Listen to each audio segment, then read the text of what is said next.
Hello students, exam boards में आपका स्वागत है। कैसे हैं आप लोग? आई होप कि आप लोग सब अच्छे होंगे, सेफ होंगे, सुरक्षित होंगे और अपने अपने घरों में होंगे और स्टडी कर रहे होंगे।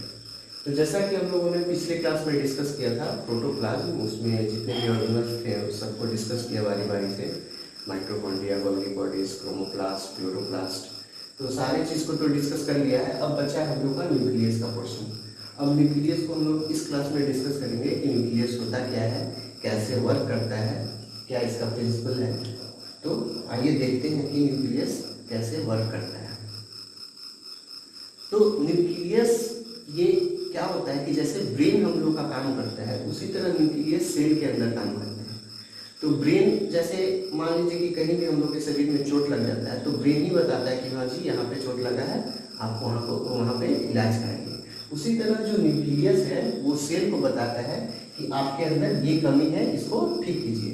तो इसीलिए न्यूक्लियस को ब्रेन ऑफ द सेल बोला जाता है। तो हम पहला लाइन यही लिखे हम लोग में कि it is the brain of cell. ये क्या है? सेल का ब्रेन है न्यूक्लियस। और क्या है ये? The nucleus has a double layer covering called nuclear membrane. अब इसको स्ट्रक्चर से समझते हैं, न्यूक्लियस का स्ट्रक्चर देखते हैं कैसा होता है। ये न्यूक्लियस है,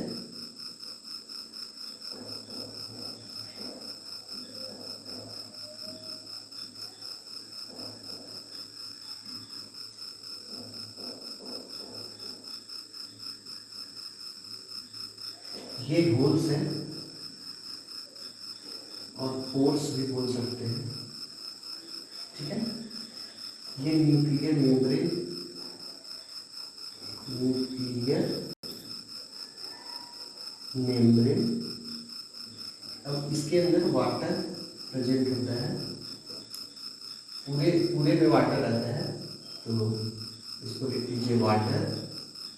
यहाँ होता है छोटा सा न्यूक्लियस जो कि विदाउट मेम्ब्रेन होता है, विदाउट मेम्ब्रेन, ठीक है। और इसमें वाटर हो गया और इसमें एक होता है क्रोमोटिन नेटवर्क।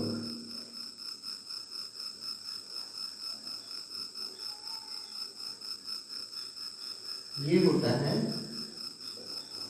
क्रोमोटिन नेटवर्क।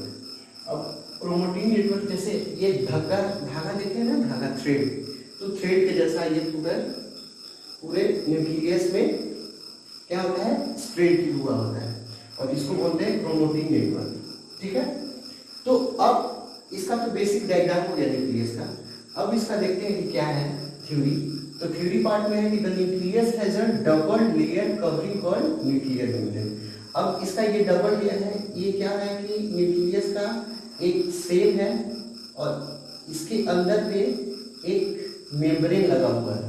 जैसे हम लोग देखे थे ये जो सेल था तो इसके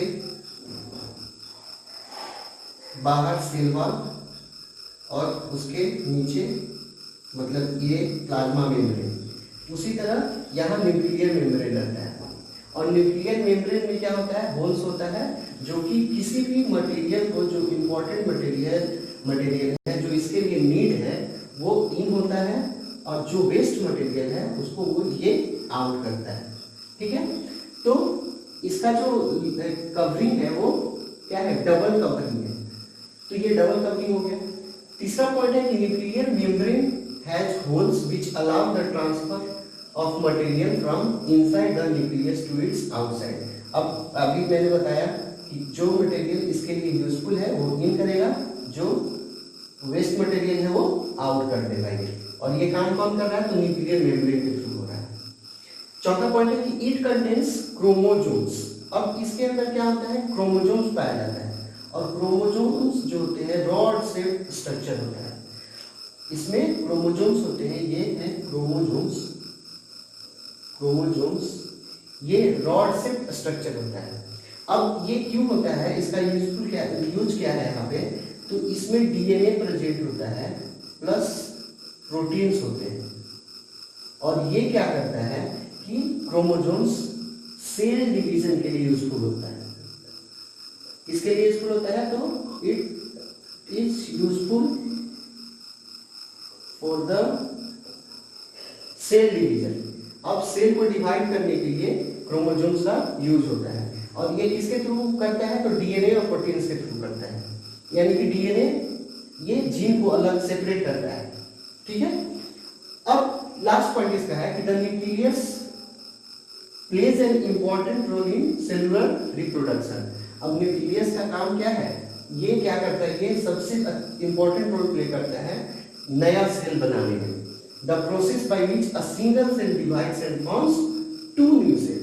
अब इससे हम लोग दूसरा सेल बना सकते हैं, यानी कि ये दूसरा सेल को बनाएगा। तो न्यूक्लियस का हम लोग देखिए कि क्या क्या काम है, कैसे काम कर रहा है ये। अब क्या है न्यूक्लियस में कि ये जो प्रोसेस होता है कि सिंगल सेल को डबल सेल में बनाता है, तो वो किसके थ्रू कराता है? ये क्रोमोसोम्स के थ्रू कराता है, और यही काम कराता है कि ये सेल को डिवाइड कर देता है। तो न्यूक्लियस हम लोग का basically brain of the cell होता है। दूसरा कि ये डिवाइड करता है ताकि दूसरा नया सेल बन सके। उसके बाद इसका बेसिक स्ट्रक्चर है न्यूक्लियस का, ये बहुत इंपॉर्टेंट भी है। ये एग्जाम के पॉइंट ऑफ व्यू से बहुत ज़्यादा इंपॉर्टेंट है। तो इसका कुछ नहीं, ये डायग्राम बनाना है, इसको डायग्राम को एक्सप्लेन कर देना है, वही यहाँ पे थ्योरी में एक्सप्लेन किया हुआ है। अब न्यूक्लियस में क्या होता है कि दो टर्म आता है। एक्चुअली होता क्या है कि न्यूक्लियस कहीं कहीं प्रेजेंट होते हैं, कहीं कहीं एब्सेंट होते हैं। तो आइए देखते हैं कि कौन सा न्यूक्लियस प्रेजेंट होते हैं, कौन सा न्यूक्लियस एब्सेंट होते हैं, और उसको क्या बोला जाता है। तो अभी देखते हैं इसको। अब न्यूक्लियस हम लोग देखते हैं कि कहाँ पे एब्सेंट होता है, कहाँ पे प्रेजेंट होता है न्यूक्लियस। तो इसमें एक टर्म आता है प्रोकैरियोटिक,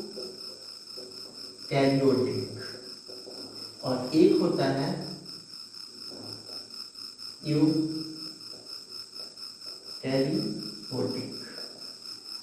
प्रोकैरियोटिक और यूकैरियोटिक। तो जो न्यूक्लियस सेल के अंदर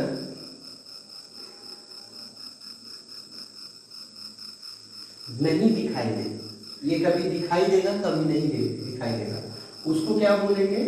प्रोकैरियोटिक बोलेंगे। एक्चुअली ये पहला पॉइंट है। दूसरा पॉइंट, यूकैरियोटिक में सेल हमेशा प्रेजेंट रहेगा। इसमें प्रेजेंट रह भी सकता है, नहीं भी रह सकता है। तो प्रेजेंट और नॉट प्रेजेंट, इसमें प्रेजेंट रहता है। ठीक है। ये एनिमल सेल और प्लांट सेल दोनों में होता है। ठीक है।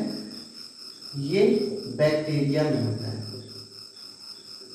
अब क्या होता है कि प्रो का मतलब होता है, लिख लीजिए, प्रो मतलब फॉल्स, और कैरियोटिक मतलब, karyotic means nucleus. It means false nucleus. और फॉल्स न्यूक्लियस कहने का मतलब क्या हो रहा है कि कभी न्यूक्लियस इसमें प्रेजेंट होगा, कभी नहीं होगा। उसका एग्जांपल, आपका बेस्ट एग्जांपल है बैक्टीरिया। इसमें देखिए, यू मतलब होता है ट्रू, और कैरियोटिक मतलब होता है न्यूक्लियस। तो इसका मतलब हुआ ट्रू न्यूक्लियस। ट्रू न्यूक्लियस जिसका मतलब ये प्रेजेंट होगा, ये ऑलवेज प्रेजेंट होगा। और इसका एग्जांपल है एनिमल सेल और प्लांट सेल। अब इसका साइज क्या होता है? तो इसका साइज होता है 10⁻⁻⁶ माइक्रो, और इसका साइज होता है 5 to 100 माइक्रोमीटर। ठीक है। तो ये 4 पॉइंट है प्रोकैरियोटिक और यूकैरियोटिक में। इसका डिफरेंस आप लोग को आई होप कि बहुत अच्छे से समझ में आया होगा, और इतना लिखना एग्जाम के लिए सफिशिएंट होगा, इससे ज़्यादा का कोई ज़रूरत नहीं है, इतना में आपको फुल मार्क मिल जाएगा। तो स्टूडेंट आज के लिए इतना ही। आई होप कि आप लोग को ये न्यूक्लियस और इसका प्रोकैरियोटिक और यूकैरियोटिक समझ में आया होगा। आज छोटा क्लास इसलिए रख रहा हूँ ताकि मुझे कुछ और काम है, तो आज का क्लास छोटा ही रहेगा, और अगले क्लास में हम लोग लास्ट देखेंगे, सेल डिवीजन जो बचा है वो देखेंगे, और ये चैप्टर फिनिश हो जाएगा। तो इसका क्वेश्चन आंसर भी कोशिश करूँगा सारा कराने का। तो प्लीज़ चैनल को लाइक कीजिए, सब्सक्राइब कीजिए, शेयर कीजिए। व्यूज़ भी बहुत कम आ रहे हैं और सब्सक्राइबर भी नहीं बढ़ रहे हैं, तो कृपया इस चैनल को सपोर्ट कीजिए, मुझे सपोर्ट कीजिए, मैं आप लोगों को सपोर्ट करूँगा। तो उस तब तक के लिए गुड नाइट, बाय।